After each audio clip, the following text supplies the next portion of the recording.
వర్షాకాలం వచ్చిందంటే చాలు గోదావరి జిల్లాలో అనేక రకాల మొక్కలు వాటి పుష్పాలు పరిమళిస్తూ కనిపిస్తూ ఉంటాయి.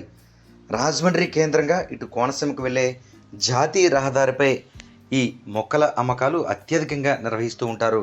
నిజానికి అతి చిన్న మొరం మొక్క నుంచి డ్రై ఫ్రూట్స్ మొక్కల వరకు అనేక రకాల జాతుల ఈ మొక్కలు ఒక ప్రదర్శనగా పెట్టి అమ్మకాలు నిర్వహిస్తున్నారు ఈ వేమగిరి జాతీయ రహదారిపై నిర్వాహకులు. నిజానికి ఆ ప్రాంతానికి వెళ్ళామా, అక్కడ ఉన్న మొక్కలు వాటి పువ్వులు చూడటానికి రెండు కళ్ళు సరిపోవు అనే విధంగా అక్కడ దర్శనమిస్తున్న పరిస్థితి నెలకొంది. నిజానికి సాయం సంధ్యా సమయంలో అక్కడికి వెళ్ళామంటే ఈ అద్భుతమైన మొక్కల మధ్య ఎంతో ఉత్సాహంగా గడపవచ్చు.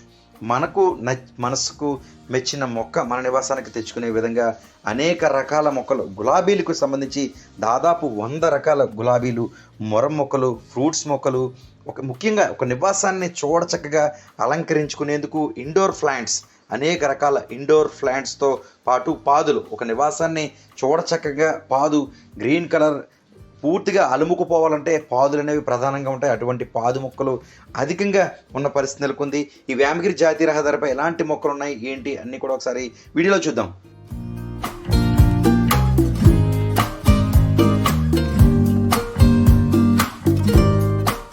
సెంటు గులాబీ ఉందండి, కాశ్మీర్ గులాబీ ఉందండి, నాటు గులాబీ ఉన్నాయండి. కాశ్మీర్ గులాబీకి ముళ్ళు ఉండవండి, చూపు వస్తుందండి.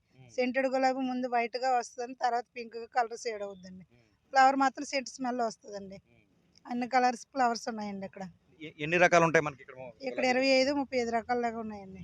నిర్వహణ ఏ విధంగా చేయాలి? ఏం లేదండి, వాటర్ వేసుకుంటే చాలండి, రోజుకి ఒకసారి వేసుకుంటే చాలు. నీళ్లు అంటే ఉల్లిపాయలకు సంబంధించిన చెత్త అది వేస్తారు కదా, అది వేస్తారండి, వేసుకోవచ్చండి. వేసుకుంటే ఎవరికి నచ్చితే అది చేసుకోవచ్చండి. పిండి అలాంటివి ఏమన్నా వేయచ్చా? ఏం లేదండి, కేవలం నీటి ద్వారానే అవుతుందా? అవునండి, నీటి ద్వారా అవుద్ది. మరి ఎండాకాలంలో ఎలా చేయాలి? ఎండాధారంగా వాటర్ వేసుకుంటే చాలండి, డైలీ వాటర్ వేయాలండి. ఎట్టి పరిస్థితుల్లో కూడా వాటర్ వేయాలండి. అవుట్డోర్ లో ఉండాలండి, ఇంట్లో ఉండకూడదండి. నేను అవుట్డోర్ లో ఉండి వాటర్ వేసుకుంటే చాలండి. వాటర్